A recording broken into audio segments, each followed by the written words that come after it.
Hello, എല്ലാവർക്കും പുതിയൊരു വീഡിയോയിലോട്ട് സ്വാഗതം. തന്നെ യേശുദാസിന് ഇഷ്ടമുള്ളവർ നമ്മുടെ ഈ ചാനലൊന്ന് സബ്സ്ക്രൈബ് ചെയ്യുക. ക്വിക്ക് റിയാക്ട് എന്നാണ് ചാനലിൻ്റെ പേര്. എല്ലാവർക്കും പുതിയൊരു വീഡിയോയിലോട്ട് സ്വാഗതം. വളരെ ദുഃഖകരമായൊരു വാർത്തയാണ് നമ്മൾ പറയാൻ പോകുന്നത്. നമുക്കറിയാം, മലയാളത്തിൽ ഏറ്റവും എല്ലാവർക്കും ഇഷ്ടമുള്ളൊരു ഗായകനാണ് യേശുദാസ് എന്നുള്ളത്. ഏത് കൊച്ചുകുട്ടിക്കും അറിയാവുന്ന ഒരു കാര്യമാണ് യേശുദാസിനെ പറ്റി. എന്നാൽ അദ്ദേഹം കോവിഡിൻ്റെ സമയത്ത് അമേരിക്കയിൽ പോവുകയും അവിടെ സെറ്റിലാവുകയും ചെയ്തിരുന്നു.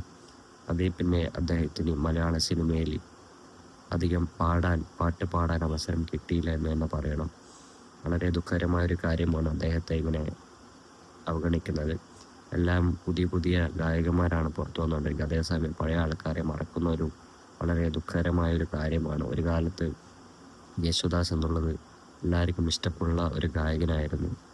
അപ്പോൾ ഇന്ന് അദ്ദേഹത്തെ ഈ ഒരു അവസ്ഥയിൽ കാണുമ്പോൾ വളരെ സങ്കടമുണ്ട്. എന്തായാലും അദ്ദേഹം പഴയ പോലെ പാട്ടുകൾ പാടി മലയാള സിനിമയിലേക്ക് തിരിച്ചു വരട്ടെ എന്ന് ആഗ്രഹിക്കുന്നു, ആശംസിക്കുന്നു, പ്രാർത്ഥിക്കുന്നു.